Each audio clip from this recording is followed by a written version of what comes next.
The grand station floated in the darkness of space, massive and gleaming like a jewel. It orbited the neutral world of Axiom Prime, a planet that belonged to no one and everyone at the same time. Inside the station's main chamber, representatives from 12 different alien species gathered around a circular table that glowed with holographic displays. The air hummed with translation devices that turned dozens of languages into something everyone could understand. Ambassador Thalvex stood at the center of attention. He was tall and thin, with blue skin that seemed to shimmer under the lights. His species, the Kryn, had been part of the Galactic Council for over 3,000 years. They were proud of their history and their power. Today, Thalvex had brought something important to discuss with the Council. Honored members, Thalvex began, his voice carrying across the chamber. We have discovered a new world, a primitive planet in the outer spiral arm of our galaxy. The inhabitants call it Earth. Holographic images appeared above the table. Earth spun slowly, blue and green and beautiful. Then the images changed, showing cities full of tiny beings that walked on two legs. They showed machines that belched smoke into the air. They showed weapons that could level mountains. These creatures call themselves humans, Thalvex continued. Our analysis shows they are dangerous.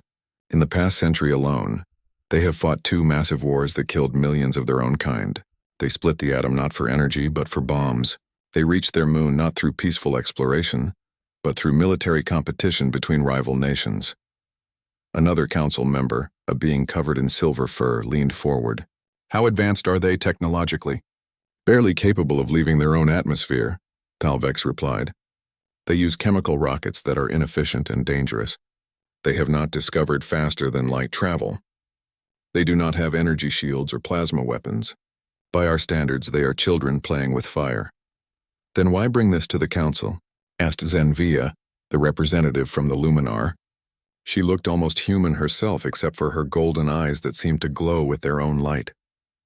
We have protocols for contacting primitive species. We observe them until they are ready for galactic society.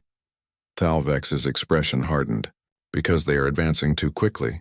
What took our species 10,000 years to develop, they have achieved in mere centuries. Their progress is not driven by curiosity or peace. It is driven by conflict and competition. If we wait, they will develop weapons we cannot imagine. They will become a threat to the entire galaxy. The chamber filled with murmuring voices. Some agreed with Thalvex. Others looked uncertain. Zenvia shook her head slowly. I have studied their culture, she said quietly. Yes, they are violent, but they are also capable of great compassion. They create art and music. They care for their sick and elderly. Every attempt to suppress such a species in history has ended badly. Which is why we must act now, Thalvex insisted. Before they become too strong, I propose we send a fleet to Earth. We will bring them under galactic authority. For their own protection and for ours, the vote was called. One by one, the council members made their choice. When it was done, 9 had voted yes. Only 3, including Zenvia, had voted no. The decision was made.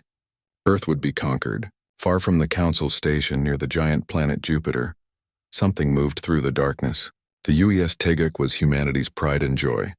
The first experimental ship capable of faster-than-light travel. It was not beautiful like the alien vessels. It was built like a weapon, all sharp angles and heavy armor. But it was humanity's greatest achievement. Captain Jiwoo sat in the command chair, watching displays that showed Jupiter's swirling storms. He was young for a captain, only 35 years old, but he had earned his position through skill and determination. His crew trusted him completely. Engineering reports the warp drive is operating within normal parameters, called out Dae-hyun from his station. The engineer looked tired but satisfied. He had spent 3 years helping build this ship. Excellent work, Jiwoo replied. Yuna, any unusual readings? The science officer studied her displays carefully.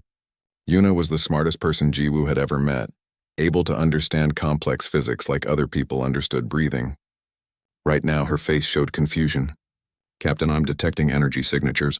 Multiple sources, very large, approaching from deep space. Jiwoo felt his stomach tighten. How large? Bigger than anything we've ever built. Captain, there are 12 of them. They just appeared out of nowhere. The bridge fell silent. Every person there understood what this meant. They were not alone in the universe anymore. Battle stations, Jiwoo ordered, his voice calm despite the fear rising in his chest. Hana, bring weapons online. Lieutenant Hana moved quickly, her fingers dancing across her console. Weapons ready, Captain. All railguns charged and targeting systems active. The ships appeared on their screens. They were massive, some 10 times the size of the Taeguk. They moved with grace that seemed impossible for something so large. They formed a perfect circle around Jupiter's orbit, trapping the human ship in the middle. A transmission came through.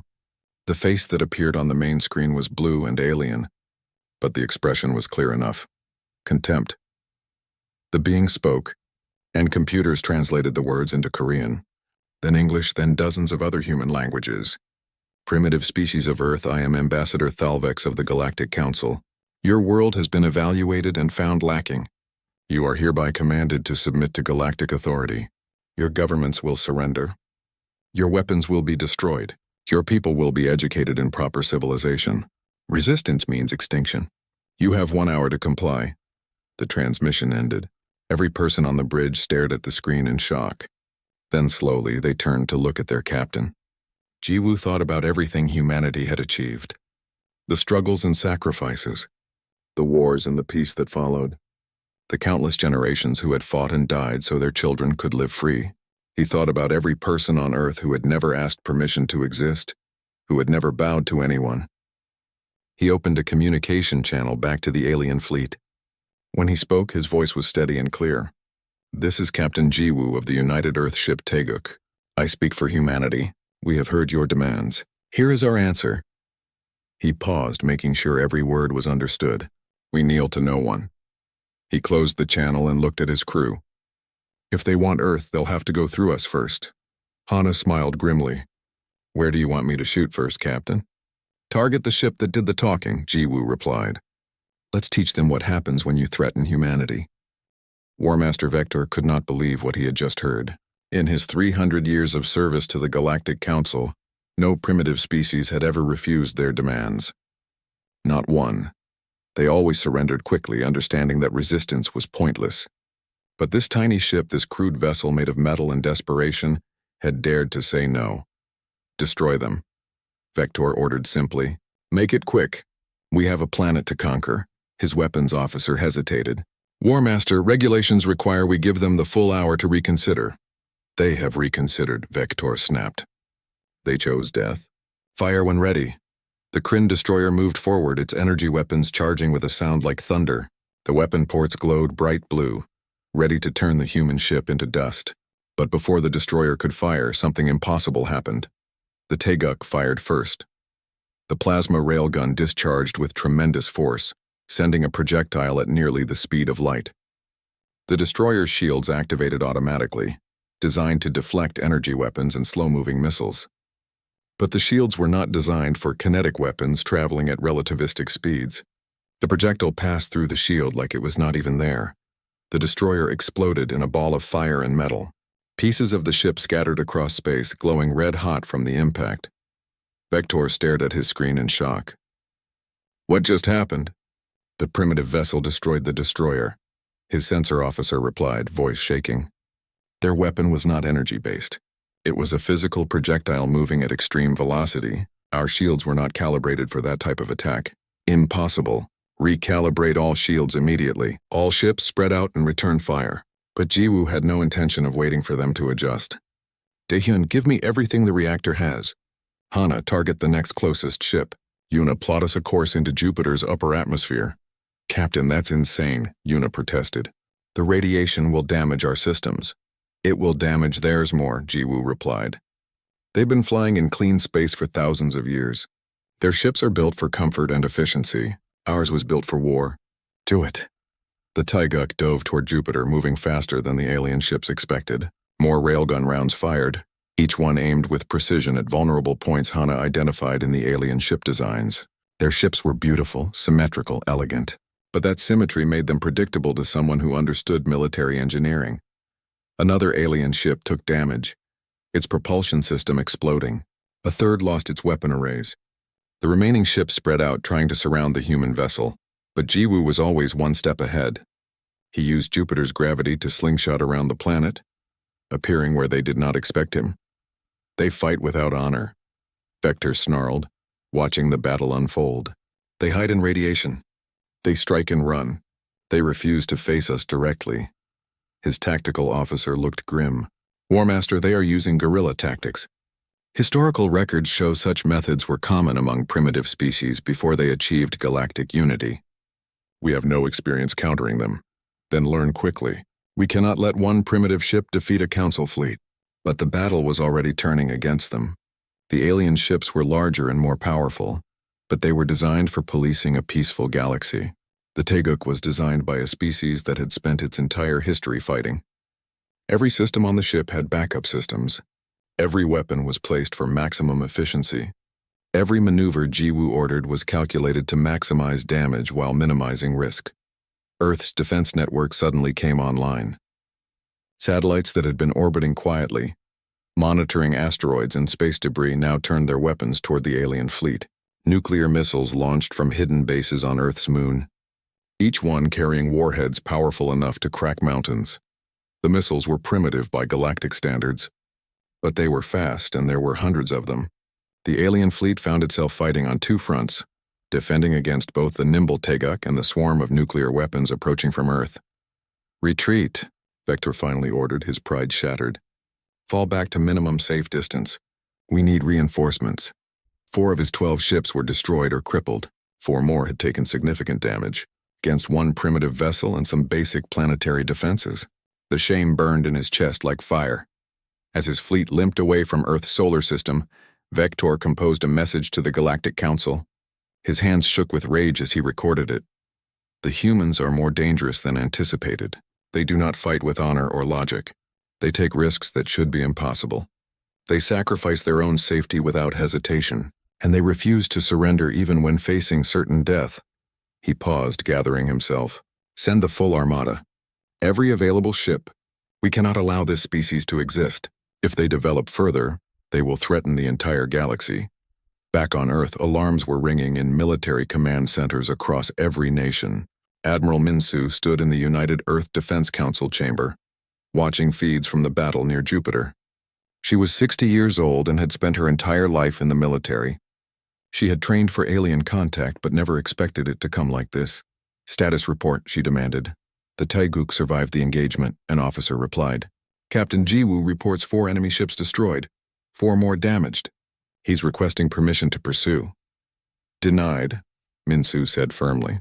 He's done enough. Tell him to return to Earth orbit for repairs and resupply. She looked at the assembled representatives from every Earth nation. Everyone, we need to face facts. This was just a scouting force. They will come back with more ships. Many more. The room fell silent. Finally, the representative from the Asian Federation spoke. What are our chances, Admiral? Minsu considered lying, then decided they deserved the truth. Against a determined galactic civilization? Almost none. They have technology centuries ahead of ours. They have unlimited resources and numbers. In a straight fight, they will crush us. Then what do we do? Someone asked quietly. Minsu smiled, and it was not a pleasant expression. We don't give them a straight fight. We do what humans have always done when facing a stronger enemy. We improvise, we adapt. We make them pay for every inch they take. We hit them where they're weak. We make them afraid of us. She activated a holographic display showing Earth's military assets. We have 3,000 nuclear weapons. We have railgun platforms in orbit. We have underground bases on the Moon and Mars. We have the brightest minds in the galaxy working on weapons they won't expect. And most importantly, we have something they lost a long time ago. What's that? The Asian Federation representative asked. The will to fight. They've been living in peace for so long they've forgotten what war really means. We never did. Every generation of humanity has known conflict. We've been preparing for this fight since the first human picked up a stick to defend their family. Minsu's voice grew hard as steel. They wanted to conquer us without a fight. They thought we would surrender like scared children. Captain Jiwoo showed them the truth. We are humanity. We do not surrender. We do not kneel. And if they want to take our freedom, they'll have to kill every last one of us. The room erupted in determined voices. Plans were made. Resources were allocated. Messages went out to every nation on Earth. The time for division was over. Humanity faced extinction and they would face it together. In space, Jiwoo guided the damaged Teguk back toward Earth. His crew was exhausted but alive. Daehyun reported the reactor had taken strain but would hold. Hana had already prepared repair lists for the weapon systems. Yuna was analyzing data from the alien ships looking for more weaknesses. "Captain," Yuna said suddenly, "I've been studying the debris from the destroyed ships. Their communication systems all linked to a central relay network. If we could find those relays and destroy them, we could blind their entire fleet." Jiwoo looked at her thoughtfully. An idea was forming in his mind. A crazy, impossible idea. The kind of idea that might just work. "Start working on it," he said. "I have a feeling we're going to need every advantage we can get." The emergency session of the Galactic Council was filled with angry voices. Ambassador Thalvek stood before them, his blue skin darker than usual with embarrassment and rage. The holographic display behind him showed the wreckage of Kryn ships floating near Jupiter. 4 destroyers destroyed by a single primitive vessel, one council member said, disbelief clear in their voice. "How is this possible?" "The humans fight like animals," Thalvex replied bitterly. "They have no sense of proper warfare. They hide, they run, they strike from unexpected angles. They use weapons we considered obsolete centuries ago. But those weapons work precisely because we never expected them." Zenvia of the Luminar stood slowly. Her golden eyes swept across the council chamber. "I warned you this would happen. Humanity is not like other species we have contacted. Every time someone has tried to suppress them throughout their history, they became stronger. They thrive on adversity, they call it spite, and they have made it into an art form. Are you suggesting we leave them alone?" Thalvex demanded. "After they destroyed our ships? After they defied the Council's authority?" "I am suggesting," Zenvia said carefully, "that we proceed with caution. Perhaps we were wrong to demand their immediate surrender. Perhaps we should have tried diplomacy first." The Council erupted in arguments. Some agreed with Zenvia. Most did not. The Kryn had been humiliated and the Council's authority had been challenged. If they did not respond with overwhelming force, other species might begin to question the Council's power. The vote was called. This time it was unanimous except for Zenvia's lone dissenting voice. The Council would assemble the largest military fleet in galactic history, 200 warships from a dozen species. They would make an example of Earth that would echo across the galaxy for generations. "Humanity will be given one final chance to surrender," the Council leader announced. "If they refuse, we will eliminate their ability to resist. Their military will be destroyed. Their leadership will be replaced. They will be brought into galactic civilization by force for their own good." Zenvia said nothing more. She had done what she could. Now she could only watch and hope she was wrong about what would happen next. On Earth, every nation worked together for the first time in human history. The old rivalries and conflicts were set aside. When faced with extinction, humanity remembered they were all one species. Factory workers in Seoul labored beside engineers from Berlin. Scientists in Mumbai shared research with colleagues in Sao Paulo.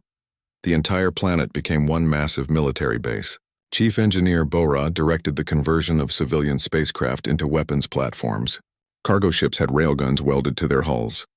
Passenger shuttles carried nuclear missiles in their cargo bays. Even the old International Space Station was retrofitted with kinetic weapons. Nothing was wasted. Everything that could fight would fight. Captain Jiwoo met with General Sang-ho and Colonel Yoon-ji in a secure bunker deep beneath Geneva. Between them lay a holographic map showing the positions of alien relay stations, carefully calculated from the data Yuna had recovered. "It's a suicide mission," General Sang-ho said bluntly.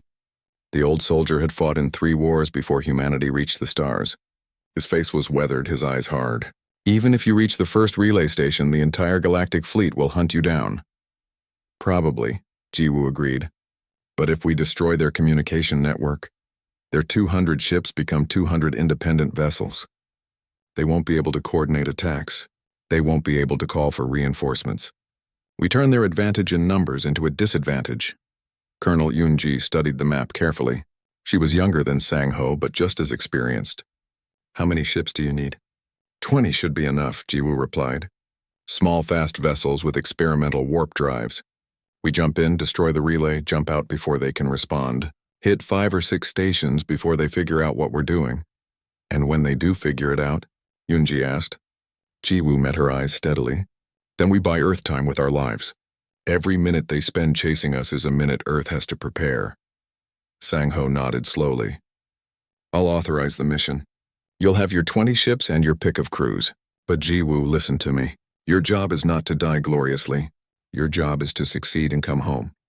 Humanity needs heroes who survive, not martyrs. I understand, sir. Do you? Sang-ho leaned forward. Because I've seen that look in your eyes before. In mirrors 30 years ago. The look of someone ready to sacrifice everything. That's admirable. But Earth needs you alive. Your crew needs you alive. Don't forget that. 3 days later, Jiwoo stood before his assembled strike force. 20 ships, ranging from military vessels like the Taeguk to converted civilian craft. 400 crew members, all volunteers. They knew the odds. They came anyway. I won't lie to you, Jiwoo told them. Most of us probably won't make it back. The enemy outnumbers us.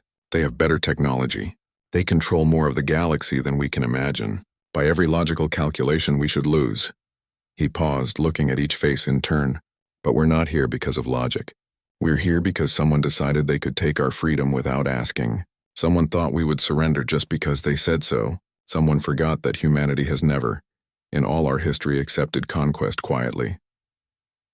Daehyun stood with the engineers, his face determined. Hana commanded one of the other strike ships. Yuna had insisted on coming along, saying her science skills would be essential. Commander Tae Yang, the best pilot in the Earth fleet, would lead the fighter escort. Our mission is simple, Jiwoo continued. Jump into enemy space. Destroy their relay stations. Get out alive if possible. If not possible, take as many of them with us as we can.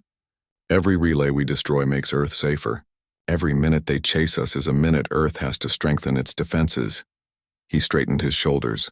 They think they're bringing civilization to us. They think they're superior because they've had peace for thousands of years. Let's teach them what humanity learned a long time ago. Peace is something you fight for. Freedom is something you defend. And nobody takes those things from us while we still draw breath. The crews cheered. It was not a happy sound. It was the sound of people who knew they might die but had chosen to fight anyway. President Kyung-suk addressed the world one final time before the strike force departed. She stood in the same United Nations building where so many leaders had spoken before her. Her words were broadcast to every screen on the planet. My fellow humans, we face the greatest challenge in our history. An alien civilization has decided we must submit to their authority. They offer us safety if we surrender our freedom. They promise us peace if we accept their rule. They threaten us with extinction if we resist. She paused, letting her words sink in. Our ancestors survived ice ages. They survived plagues that killed millions. They survived wars that nearly destroyed our species. They survived because they refused to give up. They survived because they believed the next generation deserved a chance to live free. Her voice grew stronger. We did not climb to the top of Earth's food chain by surrendering to every threat. We did not build cities and reach the stars by accepting defeat. And we will not kneel to aliens who have forgotten what it means to fight for survival. President Kyung-suk raised her fist. Today, our brothers and sisters launch into the unknown. They go to strike at our enemies far from home. While they fight in the darkness of space, we prepare here to defend our world. If the enemy comes, they will find every man, woman, and child on Earth ready to resist. We will show them what humanity means. The strike force launched that night, 20 ships carrying the hopes of an entire species. They jumped into hyperspace using coordinates that were barely tested. Behind them, Earth fortified every defense. Weapons were placed on the Moon, on Mars, in orbit around every planet in the solar system. Mines were scattered across likely approach routes. Nuclear weapons were readied. If the aliens wanted Earth, they would have to pay for it in blood. And humanity would make sure the price was higher than they ever imagined. As the strike force vanished into hyperspace, Admiral Min-soo stood on the command deck of the orbital fortress Incheon. She looked down at Earth, so beautiful and fragile in the darkness. So worth defending. They're on their way, her communications officer reported. Then so are we, Min-soo replied. All forces, battle stations. If Jiwoo does his job, the enemy will arrive confused and disorganized. When they do, we hit them with everything we have. No mercy, no surrender. We teach them what happens when you threaten humanity. The fortress hummed as its weapons powered up. Across Earth's solar system, thousands of weapons came online. Humanity was ready for war. The first relay station hung in space like a metal spider web, its structures spreading across hundreds of kilometers. It had been built thousands of years ago and maintained ever since. Nobody had ever attacked it. Nobody had ever tried. The very idea was unthinkable. Jiwoo's strike force emerged from hyperspace in a tight formation, 20 ships against a station defended by 30 vessels. The aliens detected them immediately and sent a warning broadcast. The humans ignored it. All ships weapons free, Jiwoo commanded. Target the central hub. Hit it hard and fast. The battle lasted 17 minutes. The defending alien ships were not prepared for the ferocity of the human attack. The strike force ships moved in perfect coordination, covering each other, concentrating fire on specific targets. When an alien ship moved to intercept, Taeyang's fighters swarmed it like angry wasps. The relay station exploded in a cascade of light. Its destruction sent ripples through the galactic communication network. Suddenly, hundreds of council ships across dozens of star systems lost contact with Central Command. "Jump to the next target," Jiwoo ordered. His ship had taken damage but nothing critical. All 20 ships had survived. They jumped into hyperspace before reinforcements could arrive. The second relay station fell in 23 minutes. This time the defenders had received a warning that something was attacking the network. They were ready, but ready or not, they could not match the humans' desperate aggression. At the third relay station, tragedy struck. Daehyun's ship, the Busan, took a direct hit to its engines. The ship spun out of control, systems failing. Through the chaos of the battle, Jiwoo could hear Daehyun's calm voice on the communications channel. "Captain, this is Busan. We've lost main power. Life support is failing. Hull breaches on multiple decks." "Hold on, Daehyun," Jiwoo replied, already calculating rescue options. "We'll get you out." "Negative, Captain. My reactor core is still operational. I can manually overload it. The explosion will take out the station's main power generator." Jiwoo felt his chest tighten. "That's not necessary. We can complete the mission without it." "But it will take longer," Daehyun said. His voice was steady, almost peaceful. "Every second counts, Captain. You know that. Besides, I'm not going to make it anyway. Let me make my death mean something." "Daehyun, that's an order. Abandon ship." "I'm sorry, Captain. I can't hear you." "Communications must be damaged." There was a pause. "It's been an honor serving with you. Take care of Hana for me. Tell her I'm sorry I won't make it to her birthday party." The communication cut off. 5 seconds later, the Busan exploded. The blast was so powerful it cracked the relay station in half. The structure broke apart, tumbling into the star it had been orbiting. Hana's voice came over the channel, raw with pain. "I've got life pods. 3 of them. I'm recovering them now." But everyone knew Daehyun was not in those pods. He had stayed with his ship to the end. The strike force jumped away, now 19 ships instead of 20. In the quiet of hyperspace, Jiwoo allowed himself 1 minute to grieve. Then he pushed the grief down and focused on the mission. Daehyun had sacrificed himself to buy them time. He would not waste that gift. Back in Earth's solar system, the Council's vanguard fleet arrived. 50 ships led by War Master Vector himself. He had been given one more chance to redeem his honor. He would not fail again. Admiral Minsu watched them approach on her displays. 50 ships against Earth's hastily assembled defense force. The odds were not good. But she had not survived 3 decades in the military by accepting defeat easily. "All forces, stand by," she commanded from the fortress Incheon. "Let them get close. Make them think we're scared. Then we show them what scared humans can do." The alien fleet moved into Earth's solar system cautiously. They expected resistance this time. What they got was worse than they imagined. The first wave of missiles came from the moon, hundreds of nuclear warheads on trajectories calculated by Earth's best computers. The aliens shot down most of them, but dozens got through. Ships exploded. Others took damage and fell back to repair. Then the railgun platforms opened fire. Kinetic projectiles moving at incredible speeds tore through shields that were never designed to stop them. More alien ships died or were crippled, but still they came.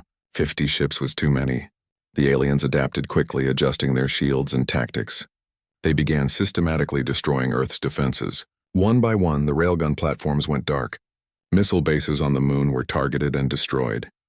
General Sang-ho coordinated the defense from Earth's surface. "Deploy the fighter squadrons. All wings engage at will." Colonel Yoonji led the first wing personally.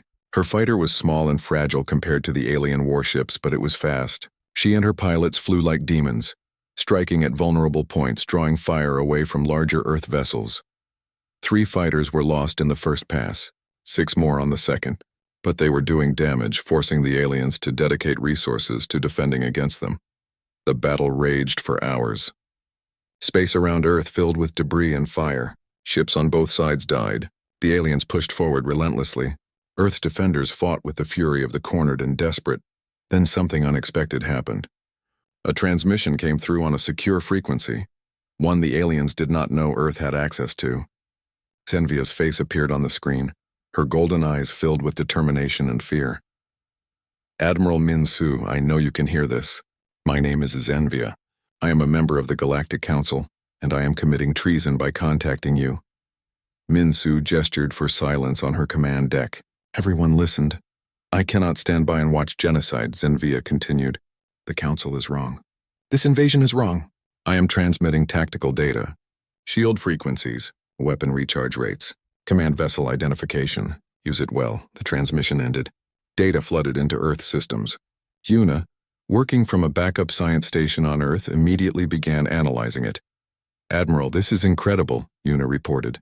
With this information, we can tune our weapons to penetrate their shields directly. We can target their command ships first, disrupt their coordination. Do it, Min-Su ordered. All vessels, update your targeting computers. We're about to turn this battle around. The change was immediate. Earth's weapons began hitting with devastating accuracy. Alien shields collapsed under precisely tuned attacks. The command vessel for the alien fleet took multiple hits and was forced to withdraw, but the cost was terrible. Earth had lost dozens of ships. Thousands of people had died. The moon bases were in ruins. The orbital platforms were mostly destroyed. Earth was winning, but barely. Far from Earth, Jiwoo's strike force reached the 4th relay station. Then the 5th. Each battle was harder than the last. The aliens were learning to predict their tactics. More ships were waiting at each location. The strike force was down to 12 ships now. 7 had been destroyed or too damaged to continue. The survivors were all running on emergency power and determination.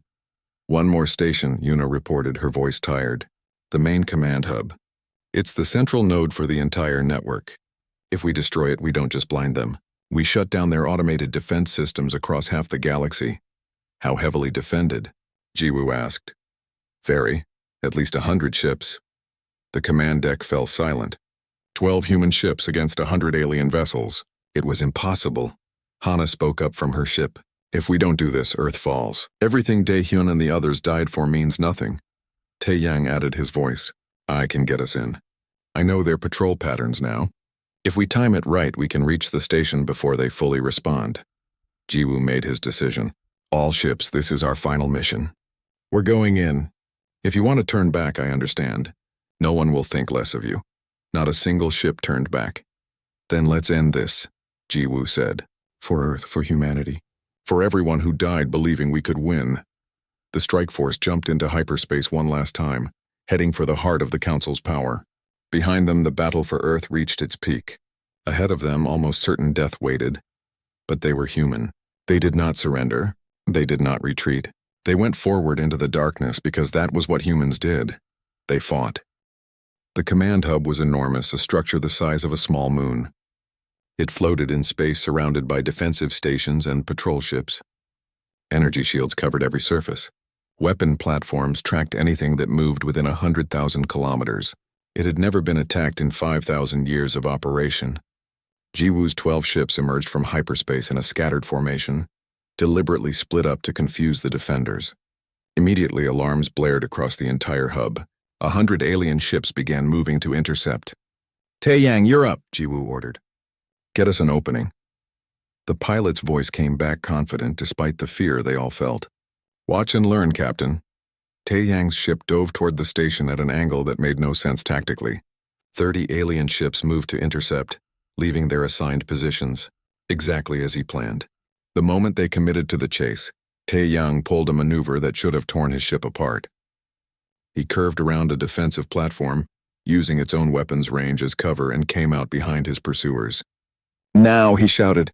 3 human ships following his lead opened fire, destroying the confused alien vessels before they could react. The gap in the defensive perimeter lasted only seconds, but seconds were all they needed. Jiwoo's ship, along with 4 others, punched through the opening. They raced toward the hub's reactor core, dodging fire from defensive platforms. Ships exploded around them. Jiwoo felt the Taeguk shudder as weapons fire scored its hull. Hana status? Weapons still operational, barely. Hull integrity at 40%. We're not going to survive another run, Captain. We only need one, Jiwoo replied. Yuna, where's the reactor core? Feeding coordinates now. Captain, there's something else. I'm detecting strange power readings from the hub. It's not just a communication station. Yuna's screen showed complex energy patterns flowing through the structure. Her eyes went wide as she understood what she was seeing. Captain, this isn't just communications. This station controls automated weapons systems. Thousands of them. Pointed at Council member worlds. Jiwoo felt ice in his stomach. Are you saying the Council has been holding their own members hostage? That's exactly what I'm saying. The Council maintains peace not through diplomacy, but through the threat of instant annihilation. Every species in the galaxy lives under these weapons. A new possibility opened up. If they destroyed the station, they would blind the Council's military. But if they captured it instead, they could give every species access to the defense codes. The balance of power across the entire galaxy would shift in seconds. Change of plans, Jiwoo announced. We're not destroying the station. Yuna, can you hack into their systems? I can try, but I need time and I need to be inside the station. Then let's get you inside. The next 10 minutes were chaos. The human ships fought like cornered animals, clawing for every meter of space.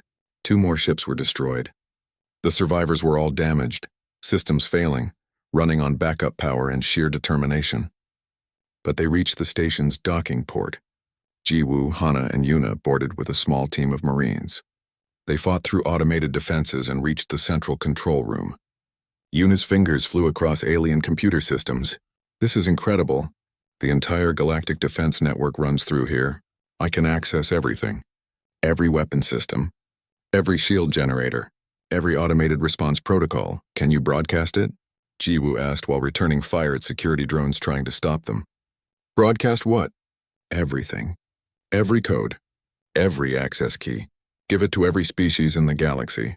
Let them all control their own defenses. Yuna understood immediately. If every species had the codes, the Council could not threaten anyone anymore. Their power would evaporate instantly. That will cause chaos, she warned. The entire galactic order will collapse. Good, Jiwoo replied. It was a corrupt order anyway. Let something better grow from the ashes. Yuna began the data transmission. It would take 3 minutes to complete. 3 minutes they might not have. Outside, the remaining human ships formed a defensive perimeter, fighting off waves of alien vessels. Taeyang performed impossible maneuvers, his fighter dancing through weapons fire that should have killed him a dozen times. On Earth, the battle had reached its crescendo. Vector threw everything he had at the planet's defenses. Admiral Minsu matched him ship for ship, sacrifice for sacrifice. The space around Earth was a graveyard. Then suddenly, every alien ship received the same transmission. It was Jiwoo's voice broadcast across the entire galaxy. People of the Galactic Council, my name is Captain Jiwoo of Earth. You have been lied to. Your peaceful civilization was built on a foundation of terror. Your council maintained order by holding weapons to your heads. Don't believe me? Check your communication systems. I just gave you all the access codes. Across the galaxy, billions of beings access the data. They saw the truth. The weapons pointed at their homeworlds. The automatic annihilation protocols. The threat that had always existed but was never spoken of. Rebellions began immediately. On a dozen worlds, citizens rose against their council-appointed governments. Military forces refused orders. The entire structure of galactic authority crumbled like sand. Ambassador Thalvex, watching from the council station, felt his world end. Everything he had believed in was revealed as a lie. The peace he thought they had built was just tyranny with a pleasant face. Vector received an order from what remained of the council leadership. Destroy Earth completely no matter the cost. Show the galaxy what happens to species that resist. But his own fleet was fracturing. Crews from different species were questioning their orders. Some ships were already withdrawing, their governments recalling them as the political situation collapsed. War Master, his communications officer said quietly. We're receiving a transmission from the Luminar fleet. They're entering the system. Vector pulled up the tactical display and felt his last hope die.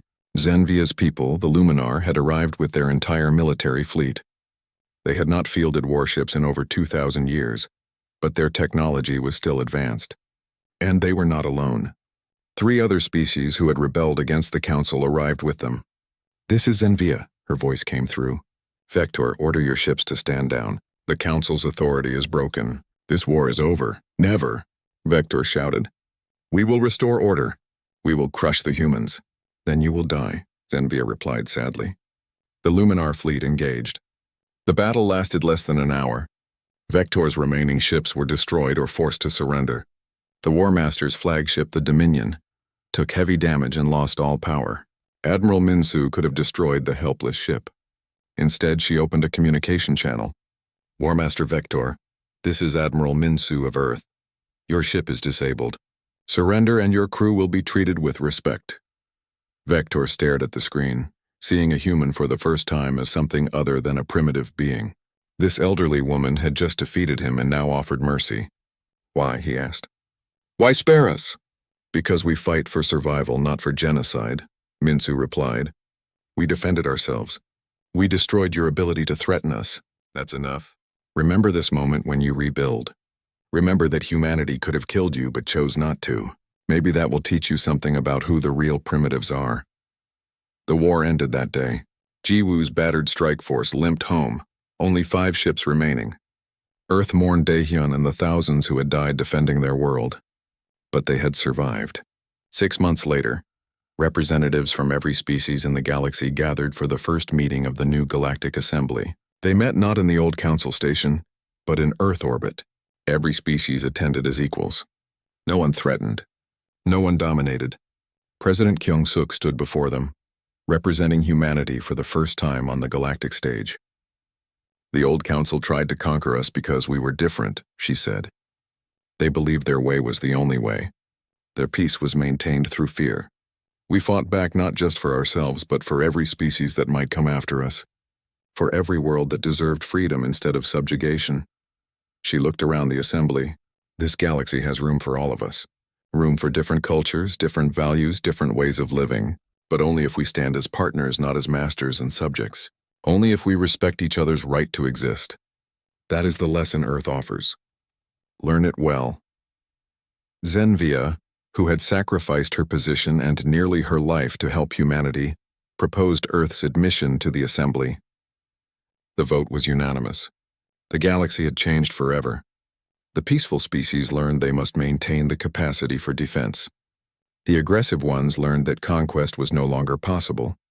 And humanity taught everyone a lesson that would never be forgotten.